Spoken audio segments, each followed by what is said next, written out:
어떤 유명한 음악학교에 매년 수백 명의 학생이 입학을 하지만은 그 중에 극소수만이 끝까지나마 졸업한다고 합니다. 그 이유는 많은 학생이 재능이 없어서 도중에 떠나는 것이 아니라 자신이 기대했던 것과 다른 현실을 만나면 마음이 흔들려 떠난다고 합니다. 어느 교수님이 이런 말을 남겼는데요. 끝까지 남아있는 자만이 진짜 음악을 사랑한다. 재능보다 더 중요한 것은 나무입니다. 라고 말했습니다. 예수님을 따르던 많은 무리도 처음에는 열정이 있었습니다. 그러나 예수님이 자기들이 기대한 메시아가 아니라는 그 사실과 말씀이 너무 어렵다는 현실을 만나자 떠났습니다. 오늘 설교 제목은 우리에게 이렇게 묻습니다. 누가 끝까지 주님 곁에 남는가? 성도 여러분, 오늘 우리의 신앙을 가장 심각하게 위협하는 문제는 예수를 떠나는 것이 아니고요. 더 무섭게 더 치명적인 문제는 예수를 따르고 있다는 생각을 하지만 사실은 내가 원하는 예수만 따르는 신앙입니다. 우리는 지금 내가 원하는 설교만 듣고 내가 원하는 응답이 오면 따르고 내가 원하는 방식으로 축복이 오면 기쁘고 내가 기대한 대로 일이 풀리면 충성하는 그런 소비주의 신앙 속에 살고 있습니다. 그러나 예수님이 나의 기대와 충돌하는 순간, 말씀이 날카롭게 나한테 들어오는 순간, 부르심이 나의 편안함을 흔드는 순간, 제대로서의 길이 좁아지는 순간 사람들은 조용히 아무 말 없이 주님을 떠납니다. 그리고 자신한테 이렇게 말합니다. 나는 예수를 떠난 게 아니라 그냥 조금 멀어진 것 뿐이다. 여러분, 그렇습니까? 하지만 성경은 그렇게 말하지 않습니다. 다시 그와 함께 다니지 아니하더라. 우리 시대의 가장 큰 문제는 떠나는 이유가 많아진 것이고요. 남아있는 이유가 너무 약해졌다는 것입니다. 왜 우리는 이렇게 예수를 쉽게 떠나는 것일까요? 우리가 예수를 따르는 것을 막아서는 것은 무엇일까요? 도대체 어떤 장애물이 우리를 끝까지 주님 곁에 남지 못하게 만드는 것일까요? 그것이 예수님의 말씀이 우리에게 유동치 않으며 거칠고 불편한 진리이기 때문입니다.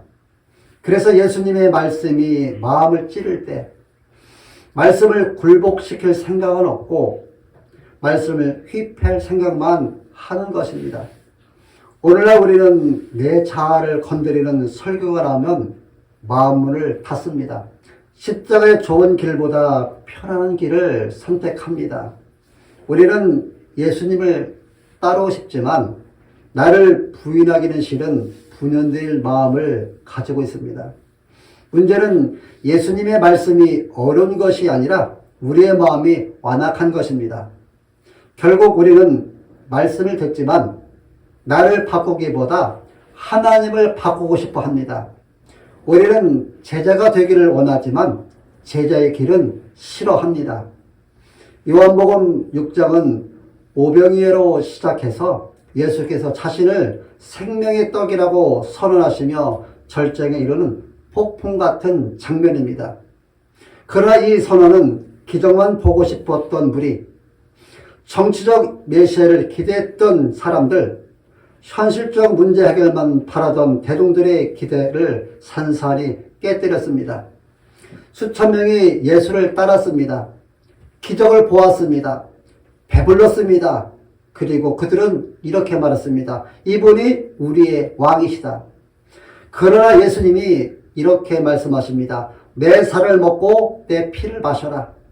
나는 생명의 떡이다. 그 말씀 하나에 그들은 이렇게 말합니다. 이 말씀은 어렵도다. 누가 들을 수 있겠는가? 그리고 수천 명이 떠났습니다. 왜 그럴까요? 그 이유는 예수님이 그들이 원하는 예수가 아니었기 때문입니다. 그들은 더 많은 기적을 원했고, 그들은 더 큰 떡을 원했고, 그들은 더 쉬운 복음을 원했고, 그들은 더 부드러운 예수를 원했습니다. 그러나 예수님은 그들이 원하는 답이 아니라 그들이 필요로 하는 진리를 주셨습니다. 그런데 사람들이 떠났습니다. 여러분, 오늘날에도 예수님이 우리의 기대를 부숴버릴 때, 우리의 편을 건드릴 때, 우리의 인기를 앗아갈 때, 우리의 자아를 부정하라고 하실 때 사람들은 여지없이 떠납니다. 그것은 말씀이 어려워서가 아니라 자기가 주인이 되고 싶어서 떠나는 것입니다. 오늘 본문의 시작을 이렇게 출발합니다. 그때부터 그의 제자 중에서 많은 사람이 떠나가고 다시 그와 함께 다니지 아니하더라. 이것은 단순한 이동이 아니라요, 그들이 예수의 요구가 그들의 욕망과 기대와 편안함에 부딪혔기 때문에 영생을 거절한 도망이며 생명의 근원으로부터 물러난 것입니다.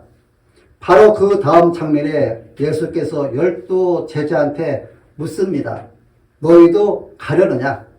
이것은 너희도 그들처럼 떠나겠느냐라는 질문이 아니라 너희에게 다른 생명의 길이 있느냐라는 질문입니다. 여기서 예수님은 제자들의 충성을 확인하려는 것이 아니라 말씀 자체가 사람들을 분리시키는 하나님의 주권적 역사를 드러내고 계십니다. 하나님의 말씀이 선포되면 들을 귀 있는 자와 거부하는 자로 나뉩니다. 히브리서 4장 12절에 하나님의 말씀은 살아있고 활력이 있어 좌우의 날선 어떤 검보다 예리하여 혼과 영과 및 관절과 골수를 찔러 쪼개기까지 하며 또 마음의 생각과 뜻을 판단한다고 말씀하고 있습니다. 이처럼 하나님의 말씀은 거룩하신 하나님의 칼입니다. 그러자 베드로가 주여 영생의 말씀이 주께 있사오니 우리가 누구에게로 가오리까라고 예수님께 대답합니다. 베드로는 말씀을 이해해서 믿는 것이 아니라 믿었기 때문에 말씀을 알기 시작했습니다. 여기서 핵심인 로고스 말씀이 곧 생명이라는 요한복음의 신학입니다. 예수님의 말씀이 생명을 주고 예수님의 존재 자체가 생명의 근원이 되는 것입니다. 즉 예수님은 생명의 공급자가 아니라 생명 자체입니다. 69절을 보십시오. 우리가 주는 하나님의 거룩하신 자인 줄 믿고 알았사옵나이다 라고 고백합니다. 여기 두 동사가 중요합니다. 하나는 믿고이고요, 다른 하나는 알았다입니다. 이 말은 나는 이해했기 때문에 믿는 것이 아니라 나는 믿었기 때문에 알게 되었습니다 라는 말입니다. 여러분, 참된 제자는 이해가 신앙의 출발점이 아니라 신앙이 이해의 출발점임을 알아야 합니다. 그래서 남습니다. 그래서 주님을 떠나지 않습니다. 그래서 이 고백은 단순한 결심이 아니고요, 다른 곳에는 생명이 없습니다. 다른 곳에는 진리가 없습니다. 다른 곳에는 영원한 기쁨이 없습니다. 그렇기에 나는 주님 곁에 남습니다 라는 말입니다. 눈물로라도 남겠습니다. 떨리는 마음으로도 남겠습니다. 하나도 이해가 되지 않더라도 저는 남겠습니다 라는 존재의 절규입니다. 왜요? 주님은 단순한 선생이 아니라 하나님의 거룩하신 육신을 입고 오신 분이심을 그가 믿고 알았기 때문입니다. 그래서 이 고백은 단순한 신학적 정보가 아니라 지금도 떠나지 못하는 이유가 되는 것입니다. 예수님은 떠나는 무리를 붙잡지 않으십니다. 왜냐하면 말씀은 하나님의 거룩하심을 견딜 수 없는 자들을 스스로 밀어내기 때문입니다. 말씀이 그들을 떠나게 했고 말씀이 그들을 남게 했습니다. 하나님의 거룩하심은 인간의 욕망을 드러내고 신앙의 진리를 밝히는 정화의 불과 같습니다. 베드로는 말합니다. 우리는 알았습니다. 무엇을 알았을까요? 예수님이 세상의 수많은 종교 지도자 중에 한 명이 아니라 하나님의 거룩함을 지닌 유일한 분이시라는 것을 그가 알았다는 것입니다. 거룩하심은 분리됨, 이것을 말합니다.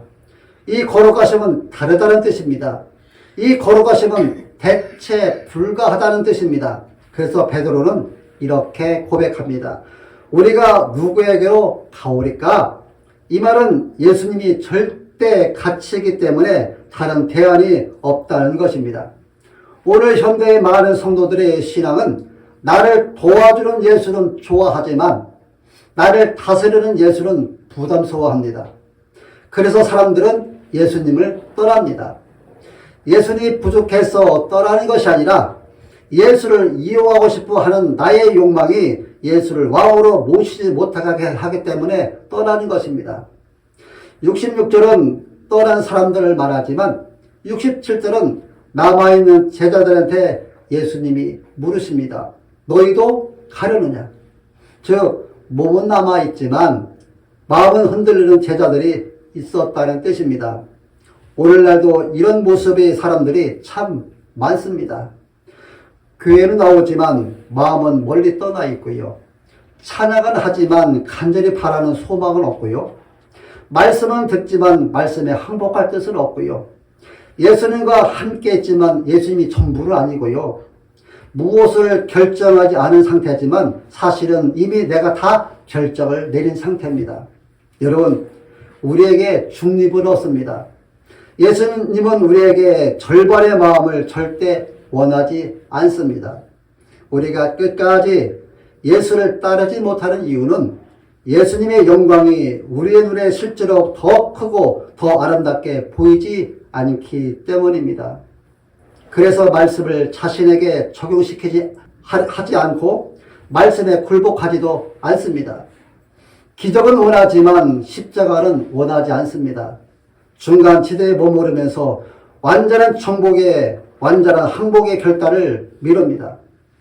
사랑하는 성도 여러분들이여, 우리가 신앙생활을 하지만 영적인 눈뜸이 없으면 예수님의 가치가 크고 아름답게 보이지 않습니다.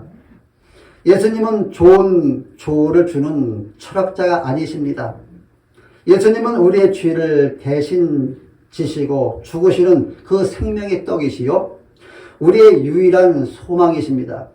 우리는 그분의 피 없이 살 수 없습니다. 베드로는 이것을 깨달았기 때문에 떠나지 않은 것입니다. 남은 사람은 머리가 좋은 사람이 아니라 십자가의 가치를 본 사람입니다. 70절에서 예수님은 이렇게 말씀하십니다. 내가 너희 12를 택하지 아니하였느냐? 베드로의 고백 뒤에는 하나님의 택하심이 있습니다. 그의 믿음은 스스로 만들어낸 것이 아닙니다. 남아있는 용기는 그가 결심해서 생긴 것이 아닙니다. 예수님이 붙잡으시기 때문에 베드로는 떨어지지 않은 것입니다. 이 말씀을 오늘날 우리에게 적용시키면 여러분이 오늘까지 믿음을 잃지 않은 이유는 여러분이 예수님을 붙잡았기 때문이 아니라 예수님이 여러분을 붙잡고 계시기 때문입니다. 예수님을 단순히 돕는 분으로 믿는 사람은 모두 떠났습니다. 그러나 예수님이 살과 피를 생명으로 받아들인 사람은 끝까지 남았습니다. 다시 말해서 끝까지 남는 믿음은 십자가와 실제로 연결된 믿음입니다. 십자가가 단지 과거의 사건이 아니라 오늘 내 삶의 생명이요, 오늘날 내 삶의 만족이요, 내 삶의 기쁨이요, 내 삶의 의지가 된 사람만 끝까지 남습니다. 여러분, 참 제자가 남는 이유는 예수님의 주권적 사랑 때문입니다. 끝까지 견디는 믿음은 우리의 의지가 아니라 십자가의 능력입니다. 우리는 붙잡힘을 받았기 때문에 남는 것입니다. 이것이 오늘 말씀의 핵심입니다. 많은 이들이 떠난 이유는 말씀이 어렵다는 이유였습니다. 그러나 베드로는 떠나지 않았습니다. 왜냐하면 그는 말씀의 가치를 보았기 때문입니다. 말씀이 나를 찌를 때 도망치는 대신 무릎을 꿇는 사람이 끝까지 남습니다. 내 자아와 싸우는 말씀 앞에서 예 주님 제가 틀렸습니다라고 말하는 사람이 남습니다. 말씀이 내 뜻을 꺾을 때가 바로 주님이 나를 새롭게 하시는 순간임을 기억해야 합니다. 말씀이 불편한 것은 하나님의 말씀이 아니라 우리가 죄가 있기 때문에 불편해하는 것입니다. 우리는 말씀의 불편함 속에 도망치지 말고 그리스도께 항복해야 합니다. 여러분, 오병이어와 떡이 사람들에게 순간적 만족이었던 것처럼 우리가 주님보다 세상의 인정, 성공, 또 안정의 만족을 두는 순간 예수님을 떠나게 됩니다. 그러나 예수님의 살과 피는 영원한 만족이라는 것을 알았던 사람들이 남아있던 것처럼 예수님의 십자가가 내 만족의 중심에 드는 사람은 기적이 없어도, 형통함이 없어도, 현실이 어려워도 흔들리지 않고 자신을 위해 죽으신 예수님 안에서 기쁨을 발견하는 사람이 끝까지 남습니다. 사랑하는 성도 여러분들이요, 내가 사랑하는 것이 곧 내가 섬기는 것이 됩니다. 만일 예수보다 내가 더 사랑하는 것이 있다면 결국 그쪽을 따라 떠나가게 될 것입니다. 그러나 예수의 십자가가 가장 아름답게 보이면 더 이상 떠날 곳이 없습니다. 오늘 말씀은 단순한 스토리가 아니고요. 예수님이 12 제자에게 너희도 가느냐라고 물었습니다. 어떤 사람은 떠났고 어떤 사람은 남았습니다. 그리고 예수님이 지금 우리가 여전히 중간지대에서 머물고 있는지 둘 사이에서 우리가 흔들리는지 우리에게도 너희도 가느냐라고 지금 묻고 계십니다. 여러분, 이것은 질문이 아니라 영혼을 깨우는 호령입니다. 세상은 우리를 끌어당기고 죄는 우리를 속삭이고 편안함은 우리를 눕게 만들며 마귀는 오늘도 우리 귀에 이렇게 속삭입니다. 조금만 더 나중에 헌신하라고 말합니다. 지금은 편하게 살아라. 느슨하게 신앙생활을 하라. 그래도 된다라고 말합니다. 하지만 우리 주님은 이렇게 말씀하십니다. 너희도 가려느냐? 여러분, 주님을 떠나는 길은 언제나 조용히 시작됩니다. 열광적인 고백을 잃어버릴 때 떠나게 되고요. 말씀 앞에 무릎을 꿇는 능력이 사라질 때 떠나게 되고요. 십자가의 감격이 점점 희미해질 때 떠나게 됩니다. 어느 순간 우리는 깨닫게 됩니다. 몸은 교회에 남아있지만 내 마음은 이미 떠난 지 오래였다고요. 우리가 언젠가는 더 헌신을 해야 되겠다는 생각을 했다면 벌써 주님을 떠나는 길에 있고요. 내 믿음은 중간쯤이 좋다라고 생각을 갖는다면 지금 주님을 잃어가는 순간입니다. 오늘 지금 이 자리에서 다시 주님께 전적인 헌신을 결단하는 사람이 끝까지 남습니다. 여러분, 중립은 없습니다. 예수님 옆에 서 있지 않다면 아마 다른 무엇인가 곁에 서 있는 것입니다. 오늘 성령님이 여기서 멈추어라, 다시 돌아오라, 다시 붙잡아라, 다시 사랑하라, 다시 따르라라고 말씀하십니다. 믿음은 나의 결심이 아니라 은혜의 선물입니다. 그러므로 우리는 끝까지 남기 위해서도 자기 힘이 아니라 은혜에 의존해야 합니다. 그러기 위해서는 스스로 믿음을 지킬 수 있다고 생각하지 말고 매일 주여 제 믿음을 붙드소서라고 기도하며 믿음을 지키는 것은 내 능력이 아니라 성령의 능력임을 고백해야 합니다. 우리를 끝까지 지키시는 분은 우리가 아니라 하나님이십니다.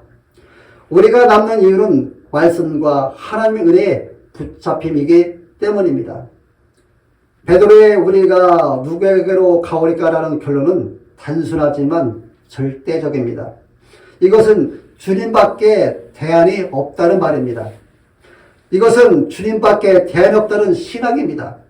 우리도 세상에서 어떤 길을 가든 예수님 없는 길은 길이 아니다라고 우리가 선언해야 합니다. 주님밖에는 구원도 없고 주님밖에는 기쁨도 없고 주님밖에는 소망도 없다는 단호한 영적 정체성을 우리가 가지고 살아도 주님, 죽어도 주님이라는 궁극적 확신으로 날마다 살아가야 합니다.